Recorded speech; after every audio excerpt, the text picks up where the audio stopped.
everybody, and welcome to another exciting episode of the Ungrownups video transmission. I'm your host, Mark, and today we're going to be taking a look at the Takara Tomy MP-13 Masterpiece Soundwave. Now, it is a little weird that we are getting an MP-13 after we've already gotten MP-14, which was Red Alert, but I guess that's just how the ball bounces sometimes, right? So, I got to tell you, I've actually been looking forward for this figure for a very, very long time. Soundwave is not only my favorite Decepticon, but he is probably my all-time favorite Transformer of all time. Like, this guy is my absolute favorite character. And to actually have him in, like, this form, it is unbelievable. This guy is amazing. And, you know, right off the bat, I gotta tell you, this box is huge. This is an enormous box. I know it's kind of hard to tell without any kind of scale, but there's my hand, and as you can see, this thing's enormous. I'm not quite sure why they didn't, you know, ship him in his cassette form. It would have been a lot smaller. They could have saved money on packaging and shipping. And the box probably wouldn't have been much larger than the box we've got for MP-12 and MP-14, Red Alert and Sideswipe. It would have been a little deeper, but not much bigger. And I'm not sure why they decided to go that route. And the only thing I can think of, it's a very selfish reason on my part, is that, to be honest, when you drop about $200 on a Transformer, you really want that thing to arrive in grand form, and probably not in something that's, you know, you could almost fit in your pocket. So that may be the reason why. But because the package is so large, you are actually able, very nice Transformers logo on the side, because the package is so large, they were actually able to get a full-size, actual-size shot of Soundwave in his robot mode on the back of the package, which is really, really cool. You can see Laserbeak right here, classic shot of them together there. You can see where we have 3 cassettes popping out of his chest because he actually can hold 3 cassettes, and these are actually classic versions of Laserbeak and Ravage. Couple of pictures of Laserbeak, who is phenomenal. If Soundwave is, if he blows your socks off, just wait till you see Laserbeak. He's unbelievable. And then some of the other accessories, weapons, and features of this figure. So let's get this guy open up and check him out. Okay, here we have him open up and out of the package. He comes in a very collector-friendly dual clamshell, and he comes with this nice packet of information, which right here on the back you can see comes with a little visual history of all the different types of sound waves that's been released over the years. A couple of things they ask you to cut out here on the back. Yeah, they want you to cut up your instructions. Okay, whatever. We didn't drop enough on this figure already. Now we have to cut up our instructions. And then a couple of bio cards for both Soundwave and Laserbeak. So we'll be looking at this a little bit later on. But as you can see, comes with the Megatron gun. It's a new version, slightly modified from the one we got from MP-01. We have the extra battery cannon, his sensor weapon, Energon cube, grid that you can actually use to hold the things they want you to cut out on. It can actually hold that to his chest. Laserbeak, and a cassette case that actually holds Laserbeak. So very, very impressive. Again, I mean, just look at the size of this guy. There's my hand. This guy's enormous. So let's get him opened up and take a closer look. Alright, so here we have Soundwave opened up and out of this package and turned into his cassette player form. And as you can see, he compacts really nicely. This is a pretty sturdy, squat little box here. Little open area in the back that some people complain about. They complain about this area right here being open, whereas on the G1 version it was all closed off. Doesn't bother me a bit. I'm never going to look at him in this form from that angle, so doesn't really bother me. Pretty nice and compact, as I said. Just as a size comparison, here is my G1. Well, this is not actually G1. This is the reissue with the double cassette capacity on the front. But as you can see, you know, about an inch longer, about a ½ inch taller. But spin it around here on the side, you can really see where the difference comes in. So it's about about double, you know, the same thickness. But as you can see, the two look they look really, really similar. Really nice. Lots of same details here. The color matches absolutely perfectly, and I actually like how you can see more of the the gold on the chest here than you could. Again, this is the reissue, so not exactly the same. So let's get this guy out of the way. Get back to this dude here, right here. And as you can see, nice record little light button right here. It doesn't actually light up, but when you get it in hand, you can kind of see it's like a red plastic on the inside, so it doesn't really show up very well on camera, but in hand you can see how it's a little red in there. If it was a little bit brighter, that'd been really nice. Spinning around here on the side, you've got some sort of faux memory card, or your digital media slots, a couple of buttons that don't actually work. Little settings, so I guess this would be like bass and treble or whatever. You do have a sort of an on-off switch right here that works, on-off, if it had power and actually did stuff. And then some more, what looks to be like some fake jacks here on the side that you can't really do anything with, and then more, I guess, compact flash or memory card or whatever. Here is the volume rocker, and it does... I don't know if you can really see that. It does go up and down a little bit.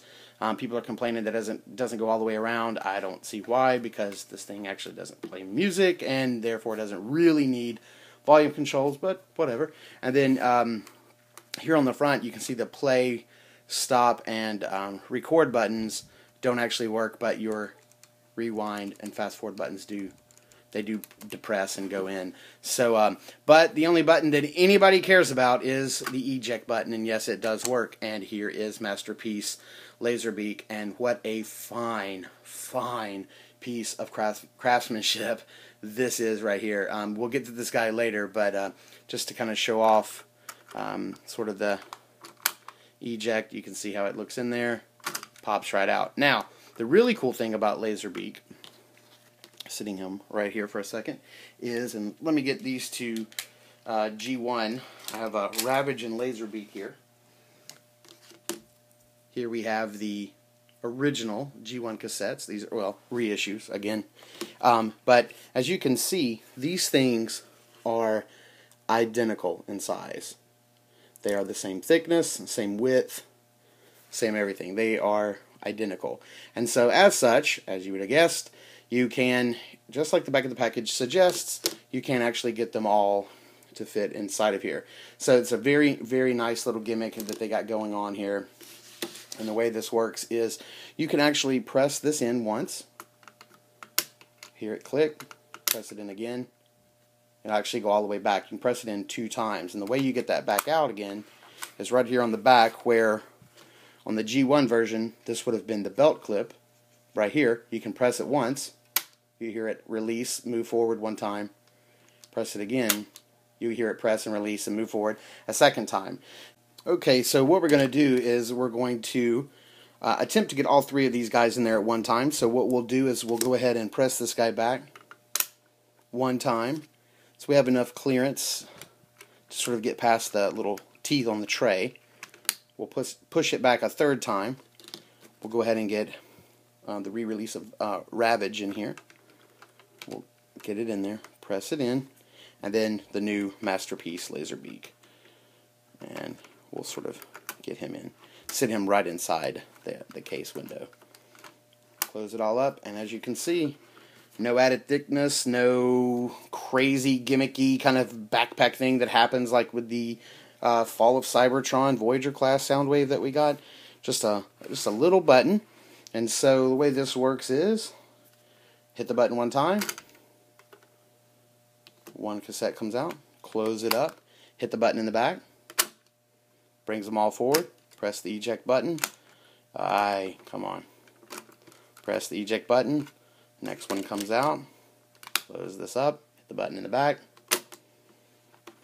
Okay, you have to give it a little wiggle to get it to sit down in those teeth. It doesn't just pop out. But I think that may have to do more with the shape and the size of, and probably the looseness of the joints of my original Laserbeak than it actually does with the workings of this guy. At least I hope so. So let's get these out of the way.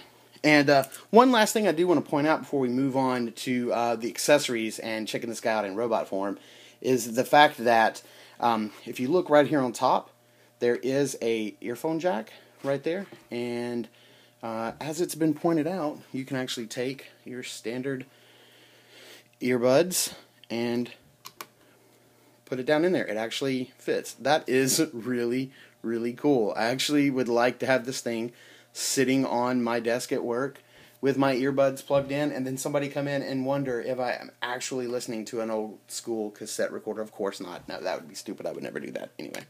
Alright, so let's get this guy transformed and check him out in robot form. Okay, here is Soundwave transformed in his robot mode and all of his accessories. So, this is it. This is what you get. I got to tell you, it's quite an impressive package. I was actually, really surprised to see when people started doing reviews that he actually did come with the Energon cube, because this was something at one point that was thought to be an Amazon Japan exclusive, but luckily we did get one of those. And the exclusive was that you got 3 in total. So I'm sure some third-party company is going to end up making tons of Energon cubes that we'll be buying for days. But just to show you kind of like how that works, we'll sort of get some of this stuff out of the way, is you literally you take the back off of the Energon cube. It's just a clear box. You just take the back off, and you can press it right onto his chest, and it just snaps right on. And it sort of looks like Soundwave is producing an Energon cube, an empty Energon cube, from his chest. Now, if you go to Takara Tomy's website, they actually have a PDF that you can download, trim out, and sort of tape together. It's a little paper craft that you can do. This is like a pink Energon insert, and you actually can put that inside this piece on his chest. So let's get that in and see how that looks. Wow, I do not believe I'll ever be able to get that out. It is in there for good, but basically that's what it looks like when you press it in. And let's just get this thing snapped back on, and it still fits on his chest, and it looks like he's produced an Energon cube. That's pretty slick. It's a nice accessory, and one I wonder if we'll see when this particular set makes its way stateside, but we'll talk about that later. Okay, so zooming in here on the chest for a second, I definitely want to show you something. This is pretty unique. So we have the instruction manual here with this awesome artwork drawn for the Masterpiece Soundwave right here. And I'll show you on the very back, it's this really nice sort of through the years look at all of the different releases of Soundwave, which is actually really cool that they included this all the way up through the movie and Fall of Cybertron and the movie, and then the Transformers Prime version. And then down here at the very bottom is a display sheet, and they're not perforated, they're not stickers. They literally ask you to trim this out. Both this schematic here of a ship and this what could possibly be Cybertronian writing. So you would think for $190 they would give you a sheet of these already cut out, where you didn't have to cut up your instruction manual. But the deal is that you actually trim that out, and you put it in, you kind of set it behind this little grid that actually clips on to Soundwave's chest right here. So we're going to get these trimmed out and stick them in and see how they look. Okay, so we've got them cut out here, and what you do is, sorry for the blowout, you just sort of slide it in behind this little chest grid, and then line it up on his chest, pop it in. I may have to trim some more off that one side,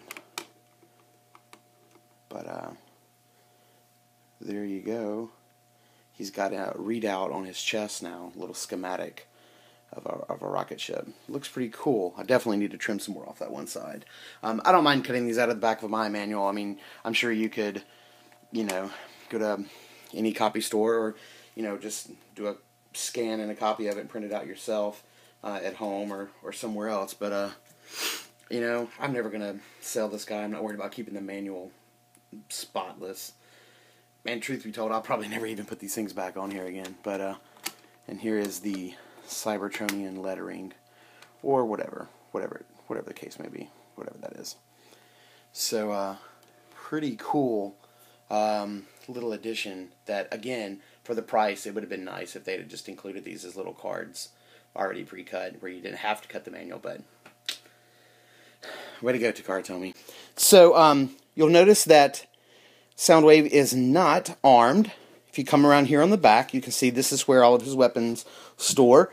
And this also happens to be, I guess, the biggest point of contention for some Soundwave lovers out there, is that, you know, before in the original toy, let me show you here, you actually had a battery compartment, for those of you who don't remember. But I'm sure if you're watching this, you're a Soundwave lover, so you know what's up. You actually took his back off, and then both of his weapons looked like batteries, and they were in the back. Not such an elegant design choice here, but I kind of actually like the way it kind of looks like a backpack in a way. But you do have his batteries. They still resemble batteries. This gun actually comes off, so you can see that it actually sort of still resembles. It's got the battery shape. This is his actual cannon. It is connected. It's on a hinge. Rotates up and then kind of rotates around. It's really stiff joint. I'm trying to do this one-handed and not break it. So, but I really like his shoulder cannon because I'll tell you, it's got some raised missiles in here. We'll take a closer look here in a minute. You can see that the missiles are actually coming out and they're raised quite a bit. So that's really cool. This particular battery is his hand weapon. So you sort of pull it out. And I've heard tell that this is not the easiest thing to actually get to transform. It's not so bad. I don't know what people are complaining about. And so it just sort of, the handle rotates out, separate the battery, and then you pull this tip out, which this was the first thing I lost when I was a kid. That thing went missing immediately. I think that was pretty much everybody's experience with Soundwave. Although I have a pretty harrowing story to tell about my my Soundwave, the one I had when I was a kid. It involves a family member. Anybody who's familiar with our podcast or listens to any of the episodes will know that I'm not too fond of a certain cousin of mine for destroying my Soundwave. Okay, so as you can see, there are actual little notches inside of his palm that allow his hand to actually grip the weapon without the need of his fingers actually curling all the way around. And that's really cool. We saw this on Rodimus, and it's a pretty standard trope now with Transformers, especially Masterpiece Transformers now. So there he is, all weaponed up. So we also have the sort of redesigned Megatron pistol. It still has the sliding gimmick here for hands if it needs a tighter grip. The scope is still removable, as is the silencer. And man, mine's on there really well. Starting to guess if it actually does come off. So that also comes off. What's redesigned about it is the fact that you can now tilt the sort of extended stock. You can rotate that down now, and then now you can rotate it back up a little bit. This extra hinge here, I believe this one was on there before, but this extra hinge right here has been added so that a figure can hold the weapon without the stock getting in the way. And that's a really nice addition. Now that they're going with this smaller, modified scale, let's say that, modified scale line of Masterpiece figures. I think it worked okay for MP-01, but with these figures it needs a little something extra so that somebody can hold the pistol and it not really get in the way. And man, that is quite impressive. Quite impressive. So, the only other thing I think we need to get to is sort of one of the hidden gems of this amazing set, and that is Laserbeak. I really want to concentrate on this guy right here. Let me move some of this stuff out of the way. Okay, so here is the G1 Laserbeak transformed, and you know, one of the things that made Laserbeak so cool was these little backpack pieces that, you know, came separately, and you had to plug them in to sort of make this the jet and the engines and stuff that's on the back of him. So one really cool thing about this guy is that, and you know, we showed how they were exactly the same size, those little engine parts are integrated right in here. So while it is the same size, let's check this out. First thing you want to do is there's a little hole right here on the back, little right there in the center. You want to press that and sort of get Laserbeak to get his head up and out of the way. So raise his head up, and then what you want to do is you want to flip these side panels up, and as you can see, you want to lay them flat.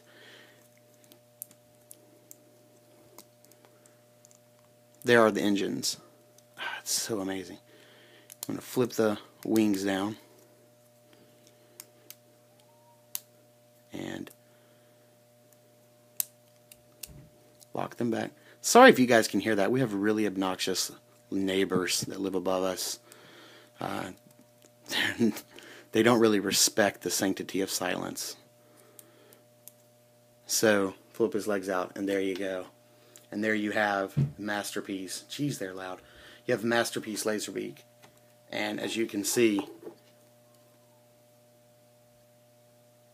the difference, this guy is a little miniature work of art.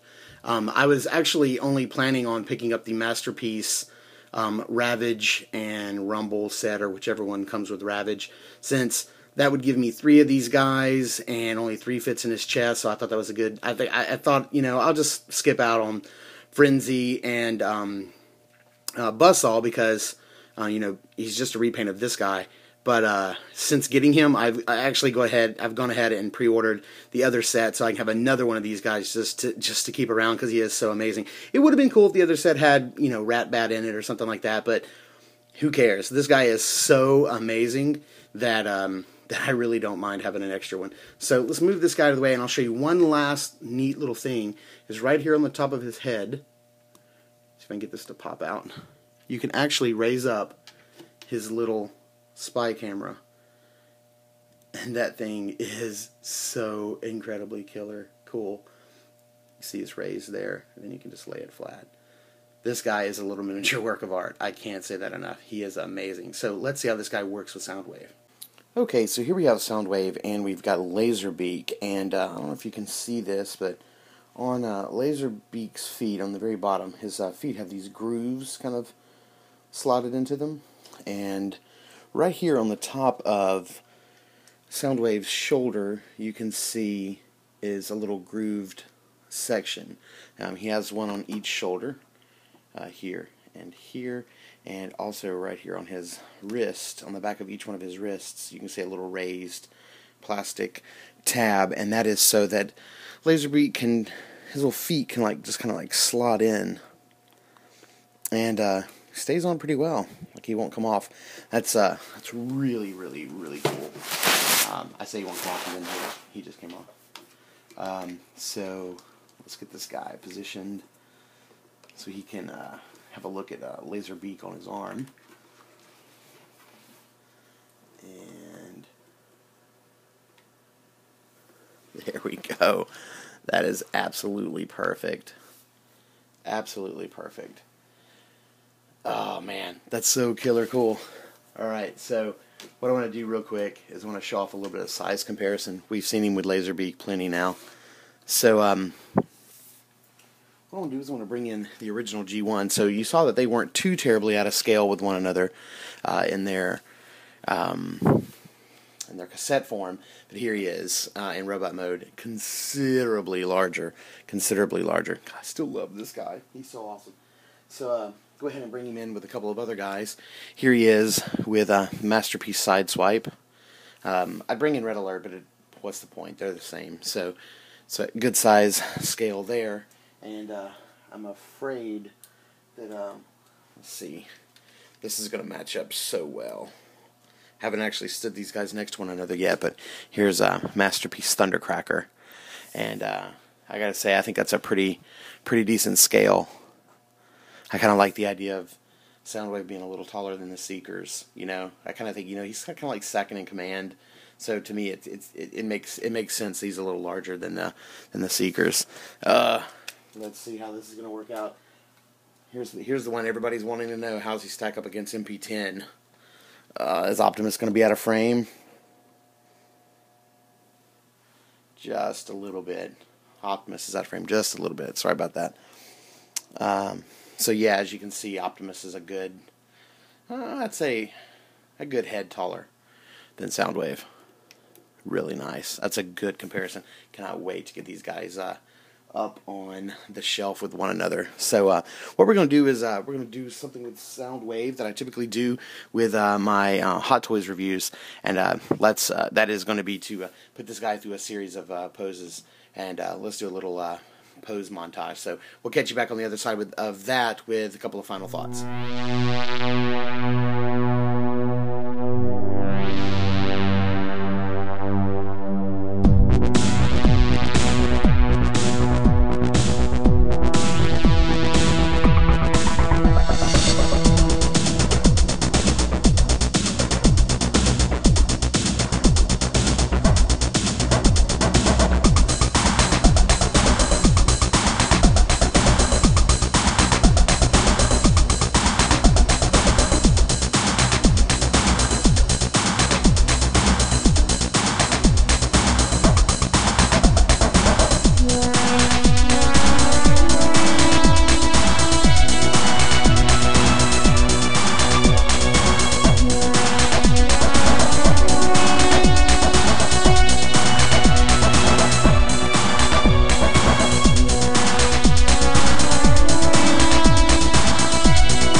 As anybody who watches my Hot Toys figure reviews knows, that after a montage I always try to put the figure back in sort of the pose that he's going to live on my shelf in.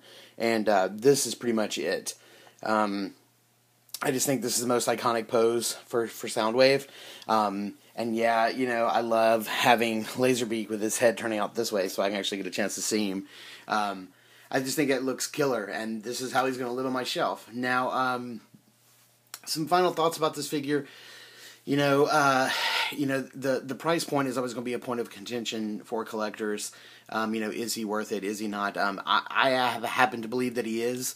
I'm happy with what I paid. I would have been happier if, I only paid, like, say, $150 for Soundwave. But, I think the price point for what you get is fair, considering this is probably, next to MP-10, one of the best Transformers we've received in a very, very long time.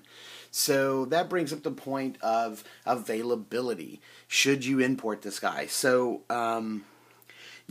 just a couple of days ago, and we're recording this, early January or late January 2013, and just a couple of days ago, there was a report on the Australian Transformers website, Ozformers, confirming that Toys R Us did have this slated to come out to Australia by Hasbro, not by Takara, Tomy, and it was slated for a July 2013 release. So, given the popularity of this character in America, I cannot believe that Hasbro would pass up the opportunity to bring this masterpiece figure to America, and we will probably see it here in the States probably sometime during the summer.